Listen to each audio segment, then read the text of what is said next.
माँ जी वाह दीदी,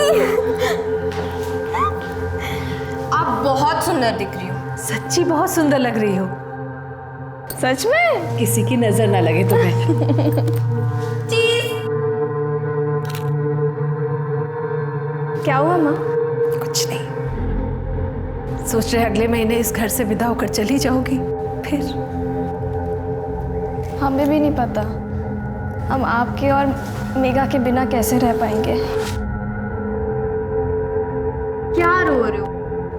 हमें तो इस दिन का इंतजार था कि आपके सारे कपड़े हमारे हो जाएंगे। देखो माँ, हमारे कपड़े इतनी बड़ी बड़ी हो गई हो। ऐसे कौन फोटो लेता है? हम कितने बेकार दिखेंगे। इसी का तो मजा है दीदी। अरे ये देखो माँ प्रीति, तुम तो ओहो, चीजू का फोन। अब हम उन्हें बता देंगे कि आप हमें परेशान करिए। फोन दे दो उसे। हेलो, अरे हेलो चीजू, हेलो। मैं माँ हम आते हैं। हेलो, देखो ना माँ, क्या कर रही हो मेघा? वो भी तो परेशान करती है ना। चली जाएगी तो रोगी उसके बिना, समझी? हाँ। अरे कहाँ जा रही हो तुम? सुधा आंटी के घर पढ़ने। कहीं नहीं जाना है तुमको, चुपचाप बैठकर पढ़ो यहीं। हम जा रहे हैं। मेघा, अरे एक फोटो भेजो ना। अरे तुम्हें देखने का मन कर रहा है मेरा। ठीक है, भेज दी। बताओ कैसी लग रही हूँ? ऐसे थोड़ी बताऊंगा, मिल के बताऊंगा। अरे अभी भेजिए ना, बताओ ना प्लीज। अरे बोला ना मिल के बताऊंगा। संदीप, घर पे बहुत सारे काम बाकी है। शॉपिंग बाकी है, पार्लर की बुकिंग बाकी है। मेरा तुमसे बहुत मिलने का मन कर रहा है। तुम कुछ भी बहाना वाना बना के आ जाओ ना। ठीक है, पर आज नहीं, कल। ठीक है। वाह भैया, ये तो बहुत ही बढ़िया खबर है। भैया हमको भी साथ ले चलिएगा ना। हाँ हाँ, चलना चलना, जरूर चलना। अरे मेघा बेटिया, बहुत अच्छे समय पर आई हो। तुमको पता है दंगल के आयोजन में चीफ गेस्ट बन के जा रहे हैं हम। ये तो बहुत खुशी की बात है अंकल, मुबारक हो। अरे आ गई तुम? हम तो सोच ही रहे थे, पता नहीं क्या हो गया मेरी बेटी को, अभी तक आई नहीं। आजा बैठ।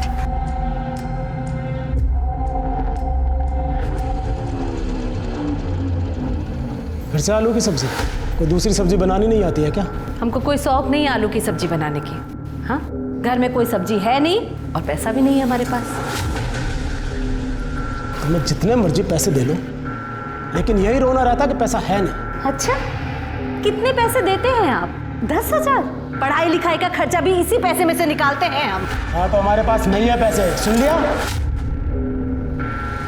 ये कहिए कि हमारे लिए नहीं है। वो नोएडा में जो रख रखी है ना सुमन, उसके लिए तो खूब पैसा है आपके पास। तमीज से बात करो, उससे हम शादी किए हैं, बीवी है हमारी। एक बीवी के होते हुए दूसरी बीवी नाजायज होती है। इतने तो पढ़े लिखे हैं आप। छोड़िए, आप सिर्फ माँ को यहाँ पे मारने और उन्हें जलील करने के लिए आते हैं क्या? एक तो आपको बाबा कहते हो ना, शर्म आती मुझे। आप प्लीज यहाँ से चले जाइए। बहुत जुबान चल रही है तेरी। तू भी अपनी माँ के नक्शे कदम पर चल रही है क्या? अरे हमें कोई शौक नहीं है आने का। अपनी माँ से बोल के तलाक के कागजों पर दस्तखत कर दे, चले जाएंगे यहाँ से। अपने जीते जी हम तलाक नहीं देंगे। सुन लीजिए, आप आपको जो करना है कर लीजिए। तुम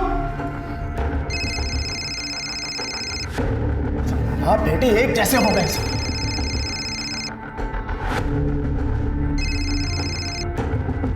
क्या है? तमीज से बात करो मुझसे, कुसुम नहीं हूं मैं।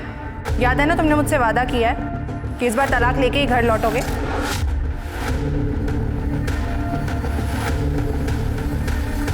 अब मेरी 4 1 2 3 नहीं। मेघा, चलो खाना तैयार है। मेघा ने खाना खा लिया, और वैसे भी जो खाना तुम उसे देती हो वो उसके हेल्थ के लिए बिल्कुल अच्छी नहीं है। हैं? क्या बोली तुम?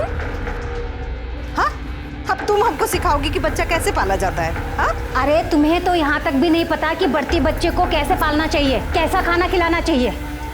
कितनी दुबली हो गई हमारी बेटी। हमारी बेटी क्या होता है? आराम से।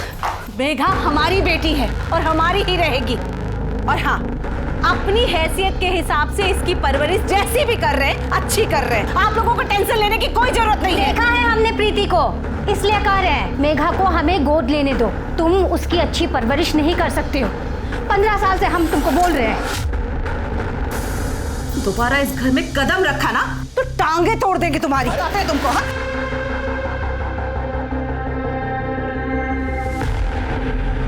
हमें हर हाल में मेघा चाहिए।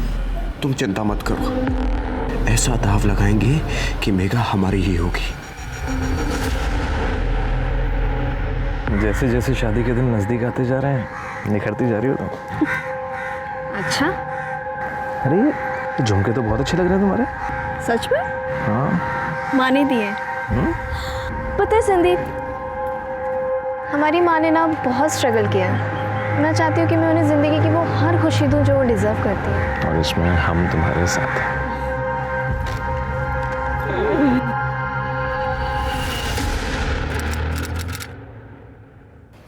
तलाक पेपर पे साइन कर दो, इसी में सबकी भलाई है। तलाक? हाँ, हम तो तुमसे तलाक के लिए भी नहीं कह सकते क्योंकि तुम्हारी शादी तो पहले से ही नाजायज है। चुप रहिए आप। ठीक है, सीधे सीधे बात करते हैं, कितने पैसे लोगी साइन करने के? क्यों मैडम, ये फिल्म नहीं है, असल जिंदगी है। एक बात कान खोलकर सुन लो, अपने जीते जी हम इन्हें नहीं छोड़ेंगे। जो करना है कर लो।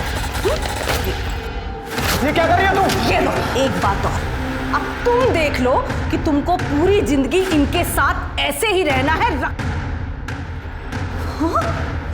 पर तुम हाथ कैसे उठा रही हो? कुसुम छोड़। अरे हिम्मत कैसे हुई यार? ये सब ना आपकी वजह से हो रहा है। इस सब के जिम्मेदार आप हैं। तू अपनी जुबान बंद रख। हटाओ, क्या कर रही हो? छोड़ो मुझे। तुम्हारा तो मैं वो हश्र करूंगी ना कि तुम्हारी रूह तक कांपेगी। अरे जाओ यहाँ से।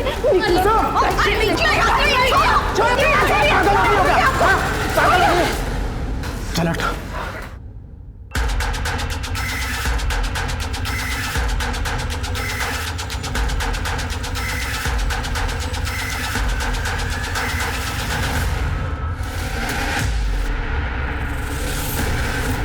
चेक करो जिंदा है क्या?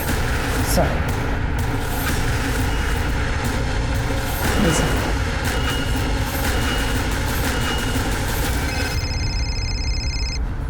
हाँ शर्मा बोलो। यहाँ महेश के घर पे 2 लाशें मिली हैं। क्या? फॉरेंसिक टीम को बुलाओ, कार्रवाई शुरू करो, मैं पहुंचता हूँ। जी सर, पूरे घर को अच्छे से चेक करो।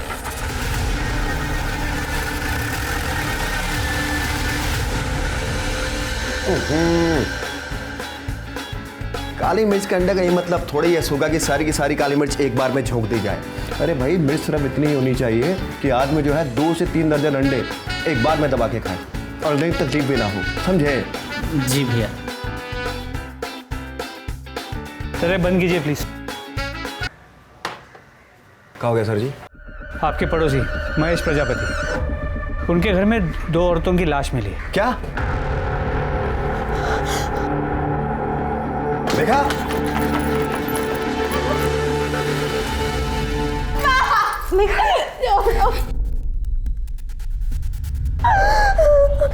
प्रीति, प्रीति, कुसुम, बेटा।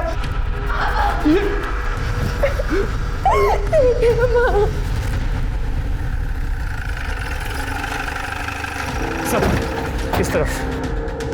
सर जब हम आए तो दरवाजा ऑलरेडी खुला था, फोर्स्ड एंट्री का कोई निशान नहीं है। पड़ोसियों ने बताया कि यहाँ अक्सर लोग दिन में दरवाजा खुला रखते हैं। What is? सर यहाँ सर ये महेश प्रजापति, इनकी बीवी कुसुम प्रजापति, वो बड़ी बेटी प्रीति प्रजापति। पर सर ये उनके पड़ोसी हैं। इनके घर पे म्यूजिक काफ़ी लाउड बज रहा था, इसलिए शायद किसी ने कुछ सुना नहीं। सर पूरे घर में या किचन में स्ट्रगल के निशान नहीं है, लेकिन ये चूड़ियाँ टूटी हुई है, ना ही चोरी का मामला है।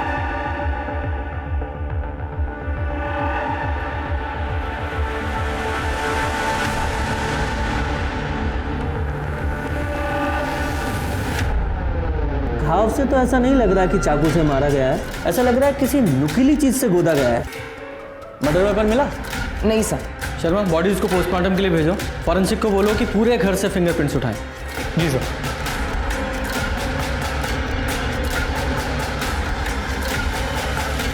अगर घर में चोरी नहीं हुई है तो इसका मतलब ये है कि कातिल इन्हें सिर्फ मारने के मकसद से आया था।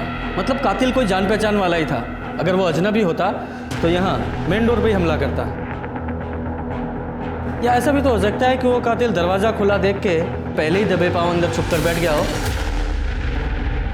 और मौका देखकर किचन में हमला किया हो। खैर, घर में और कौन कौन है? सब सिर्फ महेश और उसकी छोटी बेटी मेघा बचे। महेश को बुलाओ। सब संग्राम में सुधा की कुसुम से बहस हुई थी अभी कुछ दिन पहले। और कहाँ चाहिए तुमको, बोलो। हाँ, कहाँ चाहिए पैसा? 5 लाख रुपए के साथ 1 बीघा जमीन भी ले लो, लेकिन लेको मेघा को हमें दे दो। अरे तो बहुत ज्यादा पैसा है ना तुम्हारे पास, तो उसी पैसे से अपना इलाज करा लो ताकि माँ बन सको। और अगर उसके बाद भी नहीं बन पा रही हो ना, तो उन्हीं पैसे से अपने दिमाग का इलाज करा लो। क्या कहा तुमने? शर्म नहीं आई? एक औरत होकर इतनी घटिया बात करती हो। ये हमारी जिंदगी ये बनाएगी। बेटा, तुम्हें किसी पे शक है? कौन तुम्हारी मम्मी और बहन को मार सकता है? नहीं पता सर। अच्छा, तुम कब से इनके घर पर थी? सुबह से। वो आज हमारी शादी की सालगिरह है ना, और मेघा को हम अपनी बेटी की तरह मानते हैं, इसलिए वो हमारे साथ हमारे घर पर ही थी। आज आप दोनों ने आसपास कुछ ऐसा अनयूजुअल देखा या सुना? जरा याद करके बताइएगा, क्योंकि एक छोटी सी इन्फॉर्मेशन हमारे लिए बहुत काम की हो सकती है। नहीं सर। और आप भी घर पे ही थे? नहीं सर, हम तो अखाड़े में थे जी। आपके आने से तकरीबन आधा घंटा पहले तो आए थे हम। सर,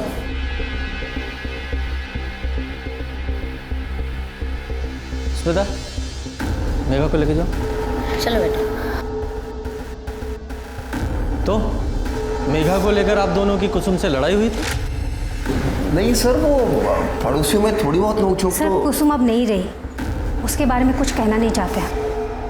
और वैसे भी इस घर की हालत देख रहे हैं आप। मेघा की परवरिश तक ठीक से नहीं हो पा रही थी। मेघा को हम गोद लेना चाहते थे, उसे एक अच्छी ज़िंदगी देना चाहते थे। इसमें गलत क्या है? और रही बात लड़ाई की, लड़ाई होने का मतलब ये नहीं कि हमने उसे मारा है। यही सच है, ये आपके ऊपर है। अगर आपको मानना है तो मानो, नहीं तो शक करना तो आप लोगों की आदत है। सर, ये सुधा कुछ ज्यादा ही नहीं बोल रही है क्या? हाँ, कई लोगों की होती है फितरत इस टाइप की। लेकिन सर ऐसे सर, इन्होंने सुमन के घर किसी को आते हुए देखा था। किसको आते देखा? सर, महेश के भाई सुरेश को देखा था मैंने उसके घर पे जाते हुए। और वो वापस कब गया? सर, पता नहीं, मैंने दोपहर में दुकान बंद की, फिर वो कब निकला मुझे पता नहीं। वो रहता कहाँ? ये पास वाले मोहल्ले में। क्या खून हो गया? क्यों? तू गया था ना सुबह कुसुम के घर, तुझे नहीं पता? हाँ, हम गए थे वहाँ, लेकिन सर हमने कुछ नहीं किया है।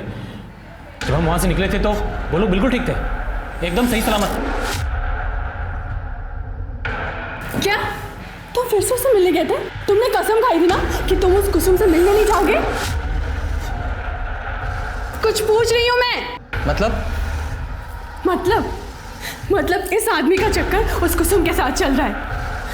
अरे हमने इसे बहुत रोकने की कोशिश की, लेकिन इन्होंने हमारी कोई बात नहीं मानी। हमारे पति से ना दूर रहना, वरना हम पूरी दुनिया को बता देंगे कि इस चेहरे के पीछे ना एक गंदी औरत है। हमने तो उस कुसुम को उसके बच्चों के सामने जलील किया था। अरे इनका तो अपनी बीवी से मन भर गया है ना, तभी तो गए थे बेशर्मों की तरह उस कुसुम के पास। ये क्या हुआ है गोली में? नहीं, कुछ नहीं सर। दिखाओ दिखाओ। ये चोट कैसे लगी? कांच लग गया था सर। कांच की चूड़ी है ना? नहीं सर, ऐसा कुछ नहीं है, घर पे ही। जरा से थाने लेके चलो। सर हमने कुछ नहीं किया सर। वो तो थाने चल के पता चलेगा क्या किया है। बताते सर। सर हम मानते हैं, हम भाभी से मिलने उनके घर पे गए थे दोपहर को।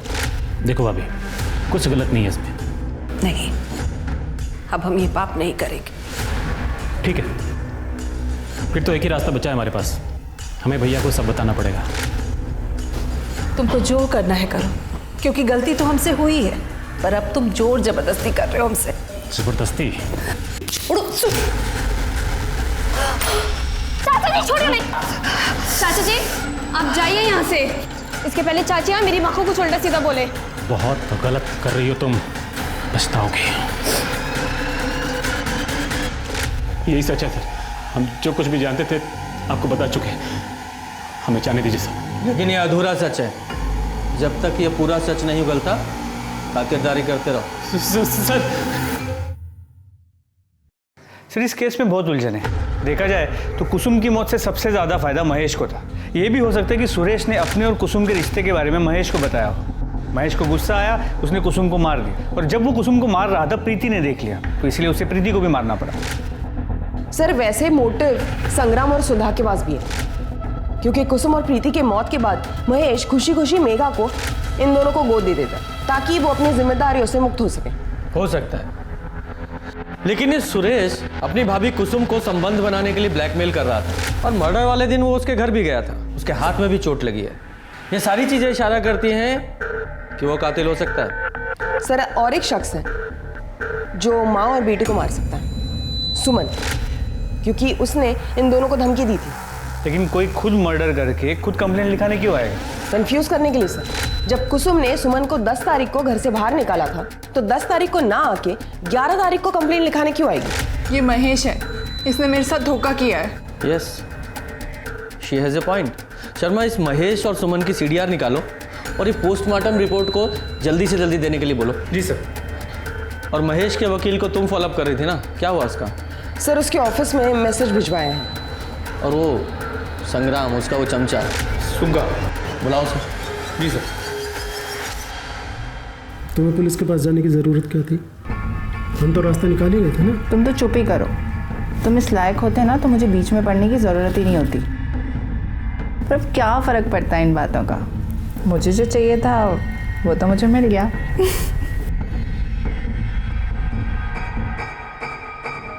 हाँ तो सुग्गा। जी साहब। अपने मालिक संग्राम के साथ सुना है बहुत उड़ रहा है तू? नहीं साहब। देख, सच बोलेगा तो बचा रहेगा, अगर झूठ बोला पर काट देंगे तेरे। ठीक है साहब। तो ये बता, एक कुसुम और प्रीति के मर्डर में संग्राम सिंह का कितना हाथ है? साहब हमें नहीं पता साहब, लेकिन संग्राम दादा किसी का मर्डर नहीं कर सकते साहब। और सुधा? साहब वो जुबान की तेज़ हैं, लेकिन वो भी किसी को नहीं मार सकती साहब। वो तो हम पता लगा ही लेंगे किसने मारा है, लेकिन मुझे पता चला कि तूने झूठ बोला है, तेरा वो हाल करूंगा कि तू सोच नहीं सकता। सर कुसुम और प्रीति की पोस्टमार्टम रिपोर्ट। दोनों को दोपहर 3:30 से 4:30 के बीच मारा गया है। लोहे की किसी नुकीली चीज से वार किया गया। प्रीति को 5 बार और कुसुम को 6 बार स्टैप किया गया है, और कोई एक्टिविटी नहीं हुई है। इसका मतलब कातिल सिर्फ और सिर्फ मारने के मकसद से आया था, और जिस तरह से मारा गया काफी गुस्से में था। लेकिन वो किसे मारने आया था, कुसुम को या प्रीति को? तो मर्डर वेपन कौन सा है? सर सीडी और लोकेशन रिपोर्ट के हिसाब से और एडवोकेट शुक्ला ने कंफर्म किया कि महेश उनसे मिलने 3 से 4 बजे के बीच गया था। सुमन और महेश के कॉल रिकॉर्ड्स, जिसमें महेश के कॉल रिकॉर्ड्स में कुछ भी सस्पिशियस नहीं मिला, लेकिन सुमन के कॉल रिकॉर्ड्स में बिहार के 2 हिस्ट्री शीटर के नंबर मिले। एक है भोलू और दूसरा है साजिद। ये भोलू और साजिद दोनों की फोन लोकेशंस निकालो, देखो कहाँ है ये, और सुमन को अरेस्ट करो।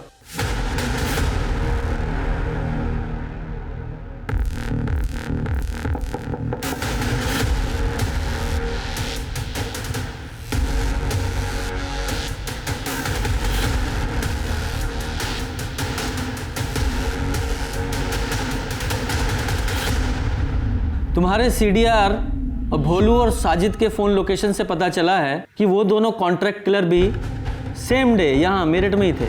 देखिए मैं आपको सब सच सच बताती हूँ सर। मैं महेश की लीगल वाइफ बनना चाहती थी, और इसीलिए मैंने भोलू और साजिद को कुसुम को मारने की सुपारी दी थी, लेकिन बाद में मैंने अपना इरादा बदल दिया था। देखिए मुझे लगा कि अगर इन्वेस्टिगेशन हुआ और मैं पकड़ी गई तो पूरी ज़िंदगी मुझे जेल में रहना पड़ेगा, और मैं महेश से तो कभी मिल ही नहीं पाऊंगी। इसलिए मैंने सोचा कि मैं केस कर कर उस पर प्रेशर बनाती हूँ। मैं आपके पास पुलिस कंप्लेंट भी लिखाने आई थी, और इसके बावजूद भी अगर वो कुसुम को तलाक नहीं देता तो मैं केस वापस लेने के नाम पर नोएडा वाला घर अपने नाम करा लेती। देखिए इतना तो मेरा हक बनता है ना सर। तुम्हारा पुलिस में कंप्लेंट करना और उन कॉन्ट्रैक्ट किलर का यहाँ मेरठ में मौजूद होना, टाइमिंग इतनी अच्छी है ना कि तुम्हारी बातों पर यकीन करने का दिल ही नहीं कर रहा है। जब तक सच्चाई पता नहीं लग जाती आप कस्टडी में रहेंगी। सर मेरी बात पे यकीन कीजिए, मैंने बिल्कुल भी झूठ नहीं बोल रही हूँ सर। मैंने कुछ नहीं किया, मैंने किसी को नहीं मारा। थोड़ा सा खा लो कुछ। छोटी माँ, अब सब खत्म हो गया। बेटा ऐसा नहीं बोलते। हम हैं ना, हम हैं तुम्हारे साथ। हमारे होते हुए तुम्हें किसी चीज की चिंता नहीं करनी चाहिए। शर्मा, ये भोलू और साजिद का क्या हुआ? सर खुद जारी है। पर मुझे एक बात खटक रही है, ये सुमन के पास कुसुम को मारने का मोटिव था और उसने उन कॉन्ट्रैक्ट किलर को उसकी सुपारी भी दी थी। लेकिन ये प्रीति का क्या? उसे क्यों मारा गया? उसकी शादी होने वाली थी, कहीं ऐसा तो नहीं कि उसके किसी पुराने आशिक ने या फिर एक तरफा प्यार करने वाले ने कांड किया हो? मुमकिन है सर। प्रीति की सीडीआर और उसकी फ़ोन लोकेशंस निकालो और हाँ, उसके मंगेतर से भी बात करो। सर तब तक हम महेश और मेघा से बात करके आते हैं। चलो। जी सर। प्रीति और उसकी माँ को कौन मार सकता है? तुम्हें किसी पे कोई शक है? कोई पुराना आशिक या कोई वन साइडेड अफेयर? सर प्रीति का मुझसे पहले कोई बॉयफ्रेंड नहीं था, और सर जहाँ तक उसकी फैमिली को जानता हूँ मैं, उनका भी कोई दुश्मन नहीं था सर। 11 तारीख को तुम कहाँ थे? जब हम इन्वेस्टिगेशन के लिए वहाँ आए थे तुम हमें मिले नहीं। सर मुझे ना देर शाम को पता चला, और जब मैं वहाँ गया तो वहाँ कोई नहीं था। हम मौका वारदात से गए थे, शहर छोड़ के नहीं। तुम चाहते तो हमें पुलिस स्टेशन आके मिल सकते थे। कुछ छुपा तो नहीं रहे हो? मैं क्या छुपाऊंगा सर, मैं तो खुद टूट चुका हूँ सर। जब तक ये केस सॉल्व नहीं होता शहर छोड़ के मत जाना। सर हमें इस बारे में कोई जानकारी नहीं है। हम ज़्यादातर समय नोएडा में ही रहते हैं। और आपको कुछ पता है बेटा? नहीं सर, हमें भी नहीं पता। प्रीति दीदी माँ से ही अपनी बातें शेयर करती थी और हमारी इस बारे में कोई बात नहीं हुई है। कोई और ऐसा हो जो मेघा, मेघा चल, तेरे लिए हलवा बनाया है।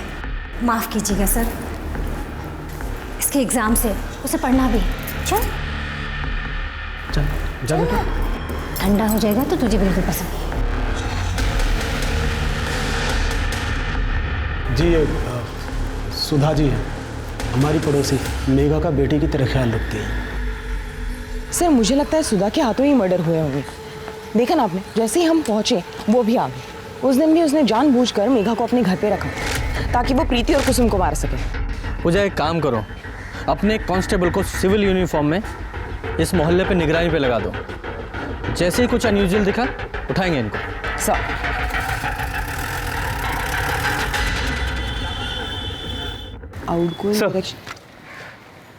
प्रीति की सीडीआर और लोकेशन रिकॉर्ड्स से इससे कुछ ज़्यादा इन्फॉर्मेशन हाथ नहीं लगी। ज़्यादातर कॉल सिर्फ एक नंबर पे हुए हैं, उसके बॉयफ्रेंड संदीप के नंबर पे। और जैसे संदीप ने बताया था, उसके किसी एक्स बॉयफ्रेंड या वन साइडेड लवर का कोई कनेक्शन सामने नहीं आया। इस भोलू और साजिद को जल्द से जल्द पकड़ना होगा। आपको जान से मारने की क्या जरूरत थी? अभी का तो फिर भी समझ में आता है, बेचारी प्रीति ने क्या बिगाड़ा था आपका? तेरा दिमाग खराब हो गया है क्या? मैं उन्हें क्यों मारूंगा भला? तू तो बहुत शरीफ है ना, जो अपने भाई की गैर मौजूदगी में अपनी भाभी के साथ गुलछर्रे उड़ाता था, और जब दिल भर गया तो उसका खून कर दिया। लेकिन मेरी बच्ची ने क्या बिगाड़ा था तेरा? उसे क्यों मारा तूने? मैंने किसी को नहीं मारा है सर देखिए क्या मिला है। ये तो प्रीति है। जी सर, लड़कों के चेहरे क्लियर नहीं है, मगर प्रीति का चेहरा क्लियर है। जो कुछ भी उसके साथ हो रहा है उसके मर्जी के खिलाफ हो रहा है। और सर ये देखिए, एंगेजमेंट रिंग, मतलब ये वीडियो हाल फिलहाल में बनाया गया है। Right sir. वीडियो की वॉइस बहुत डिस्टर्बिंग है, इसे एनहेंस कराओ। और तुम जरा पता करो कि ये वीडियो कहाँ से अपलोड हुआ है, आईपी एड्रेस निकालो। जी सर।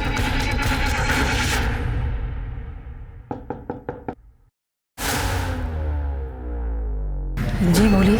पंकज यहीं रहता है? हाँ, मैं पंकज की मम्मी हूँ। जरा बुलाइए उसे। वो तो अपने दोस्तों के साथ दिल्ली गया हुआ है। कब गया? ये कुछ 11 अक्टूबर को। आपके बेटे ने एक लड़की का अश्लील वीडियो अपलोड किया है। क्या? ऐसा नहीं हो सकता। कंप्यूटर जब्त कर लो और जिन दोस्तों के साथ तो दिल्ली के उनकी डिटेल्स दीजिए मुझे। सर पंकज के कंप्यूटर में कोई और अश्लील वीडियो नहीं मिला और उसका फ़ोन अभी भी स्विच ऑफ है। यानी कि उसे पता था कि हम उस तक पहुंचने की कोशिश जरूर करेंगे, इसीलिए सब कुछ डिलीट किया और गायब हो गया। तोड़ो उसे। सर हमने उस अश्लील क्लिप के ऑडियो को एनहांस किया, ये सुनिए। यार ये संदीप बार बार कॉल क्यों कर रहा है? संदीप, सच बोल रहा हूँ, मैंने नहीं मारा सर। वो सुभाष ने मारा होगा सर। कौन सुभाष? सुभाष पांडे सर, सुभाष पांडे दोस्त है सर मेरा। अभी कुछ दिन पहले सर 1 लाख रुपए उधार लिए थे उससे और टाइम पे वापस नहीं दे पाया सर मैं। तो फिर सर वो सुभाष ने ना एक प्लान बनाया सर, और जब मैं प्रीति के साथ सर पार्क में बैठा था ना सर, तो वो वहाँ आया सर। फिर आज फिल्म देखने चलो? चलते हैं ना, काफी दिन हो गए। चलो भाई, आज से लीला करने के लिए यहाँ तेरे पास पैसे हैं और हमारा पैसा चुकाने के लिए तेरे पास पैसे नहीं है। भाई हम तुम्हारा पैसा लौटा देंगे, बता रहे हैं हम। कुछ दिन का मोहलत दे। सुनिए, आप ही हमारे चुपके रख लीजिए। ये बाकी के जो भी पैसे हम बाद में दे देंगे हम आपके। प्लीज उन्हें माफ कर दीजिए, प्लीज। तुझसे तो मुझे कुछ और ही चाहिए। नहीं सर, मुझे लगा इसके बाद ये चैप्टर यहीं खत्म हो जाएगा, पर ये सुभाष का एक दिन वापस से फोन आया मेरे पास। उसने मुझे बताया कि सर सुभाष का और प्रीति का इसके किसी दोस्त पंकज ने एक वीडियो बना लिया और अब ये पंकज प्रीति का फायदा उठाना चाहता है, नहीं तो वो वीडियो वायरल कर देगा वो। सर मैंने उसे मना किया कि भाई मत कर ये सब, लेकिन उसने उसके बाद सर फिर मुझे पैसों का लालच दिया सर। तो फिर मैंने प्रीति से बात की सर। अरे हमसे नहीं हो पाएगा, ऐसा लग रहा है कि हम अपनी जान दे दे। हम समझते हैं तुम्हारी हालत, पर तुम सोचो ना, अगर वीडियो रिलीज हो गया तो अपनी माँ और बहन के बारे में सोचा तुमने? वो तो जीते जी मर जाएंगे ना। प्रीति देखो, मैं हूं ना तुम्हारे साथ। शर्म नहीं आई तुझे अपनी ही मंगेतर के साथ इतना घिनौना काम करते हुए? Sorry sir. सच तो यह है तू उससे शादी ही नहीं करना चाहता था, इसलिए उसे मार दिया।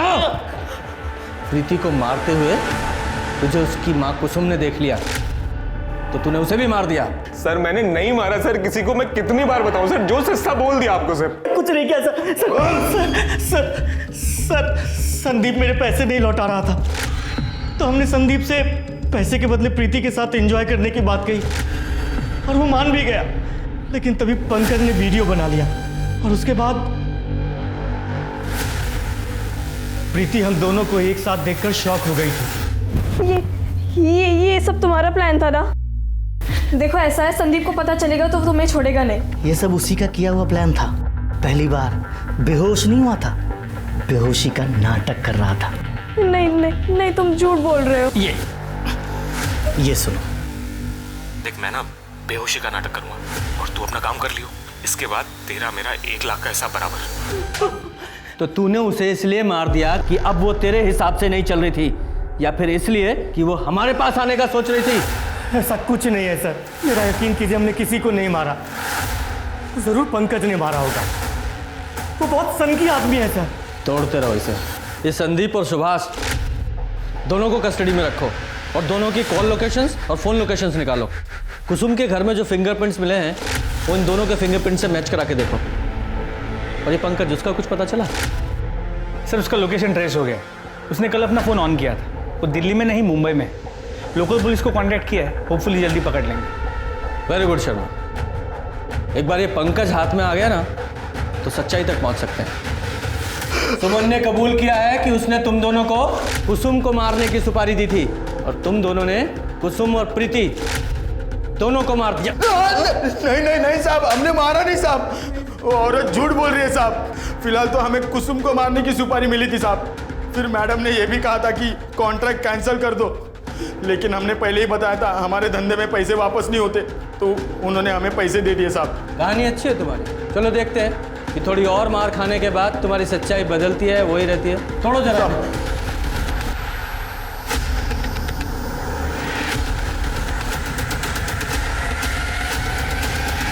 अरे हमने किसी को नहीं मारा सर, अरे हम सच कह रहे हैं सर, हमने किसी को नहीं मारा सर। तो भागा क्यों?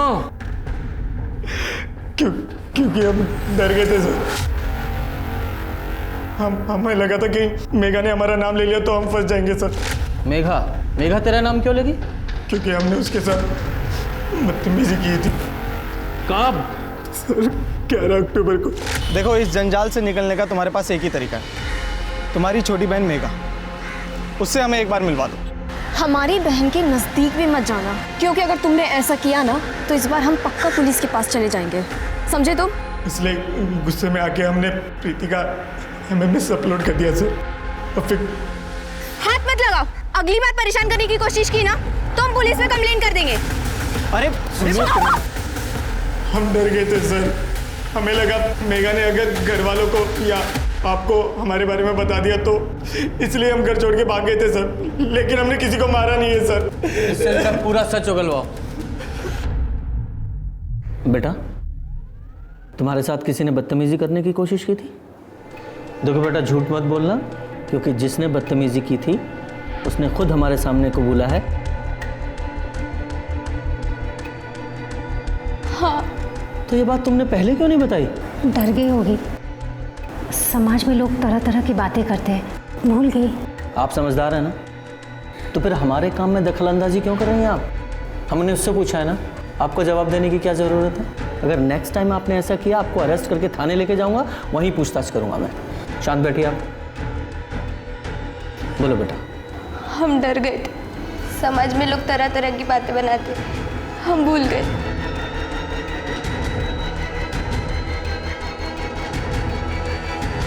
तो मुझे लगता है कि मेघा बहुत कुछ जानती है, सुधा के डर से हमें बता नहीं रही। सर इसके पहले भी हम मेघा से बात करने गए थे, लेकिन सुधा ने पढ़ाई का बहाना बना के मेघा को अंदर लेके गई थी।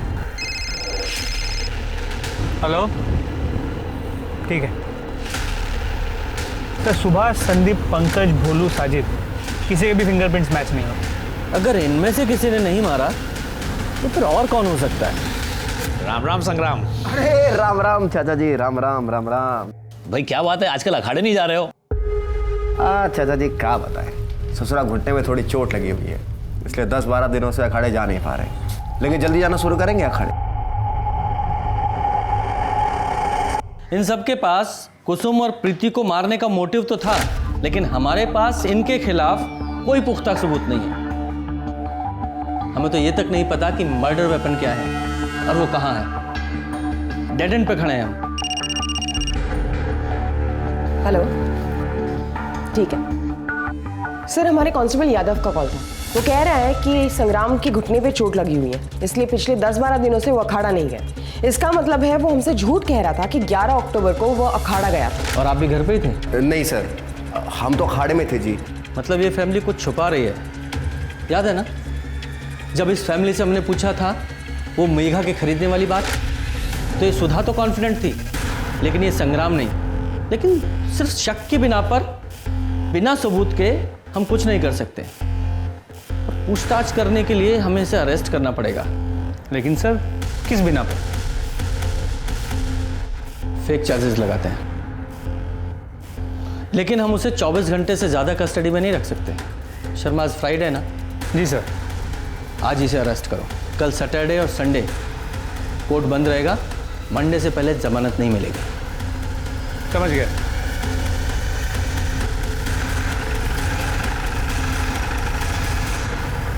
संग्राम जी, सुना है आप नशा करते हैं, घर में नशे का सामान भी रखते हैं? नहीं सर, ऐसा कुछ भी नहीं है, ये सब गलत है। बड़े अंडे खाए जा रहे हैं। सुना है नशा करने वालों को भूख बहुत लगती है। अरे खुराक है हमारी सर। घर की तलाशी लो। अरे अरे रुकिए आप ऐसे कैसे जा सकते हैं? घर का कोना कोना चेक करिए जल्दी।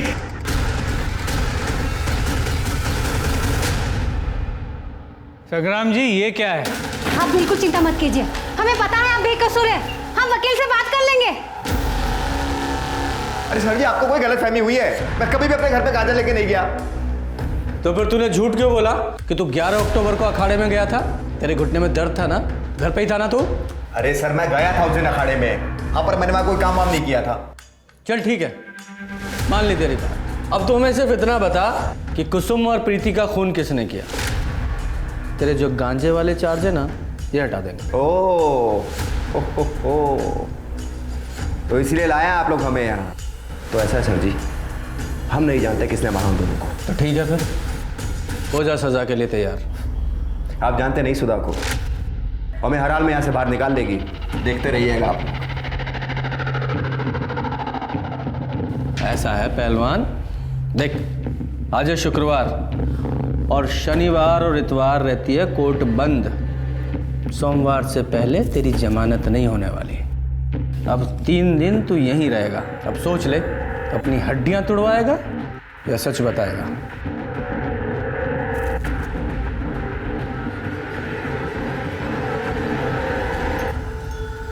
सर लगता नहीं कि ये संग्राम इतनी आसानी से टूटेगा। पर इसे तोड़ने का कोई तरीका तो खोजना पड़ेगा ना।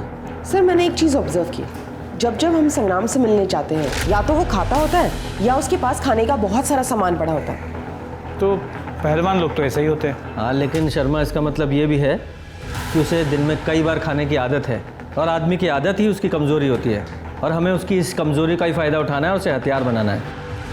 इस संग्राम का खाना बंद कर दो, भूखा रहेगा, अपने आप टूटेगा और सारी सच्चाई उगलेगा। सर अब तक मुंह नहीं खोल रहा। तो क्या करें, कोई इलाज ढूंढना पड़ेगा इसका, अदरवाइज।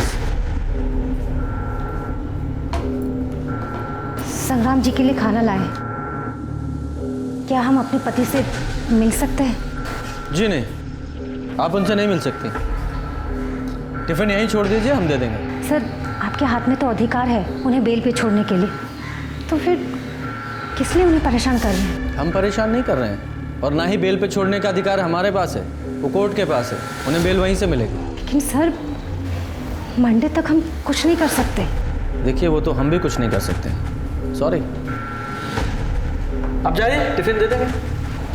हाँ पूजा, जरा वो CDR की फाइल निकाल। आ जाओ भाई शर्मा। पूजा, आज खाना यहीं खाते हैं, यहीं मंगा ले। जी सर। गुप्ता, खाना यही लेके आओ। सर बहुत दिनों बाद घर का खाना। वाह। स्मिता जी प्लेट्स। हाँ ये भी है। क्या है? एक मिनट, ये तो हमारे घर का टिफिन है ना? Chicken lollipop. अरे वाह, अंडे। वाह, पुलाव तो बहुत टेस्टी लग रहा है। खुशबू देखिए। अरे खाना हमारे घर से आया है, हमारे लिए। लेकिन खा तो हम रहे हैं। हाँ तुम भी खा सकते हो, सिर्फ ये बता दो खून किसने किया? पुलाव ना पुलाव। वाह, इसमें भरपूर प्रोटीन।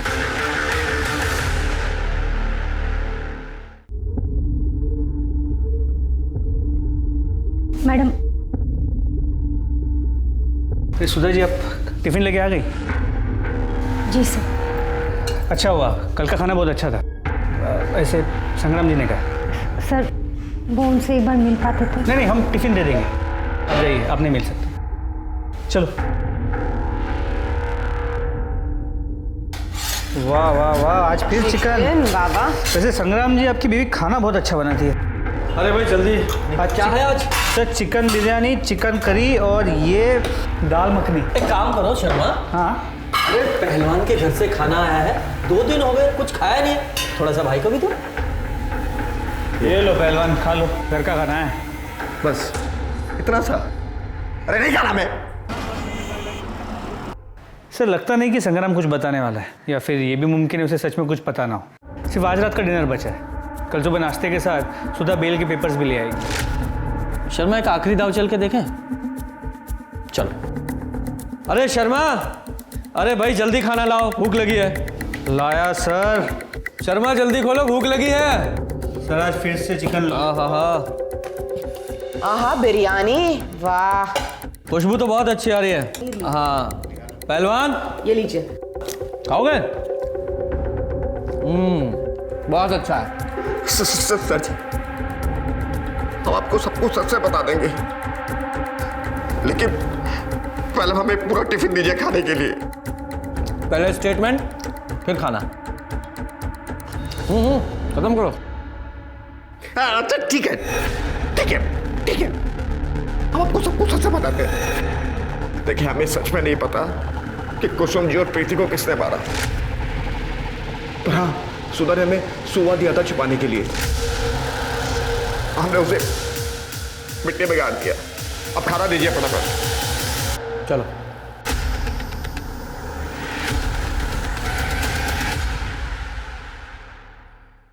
अब बचने का कोई चांस नहीं है।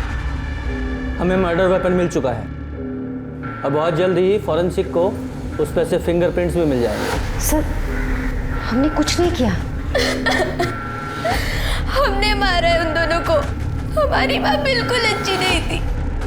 उनका सुरेश चाचा के साथ नाजायज संबंध था।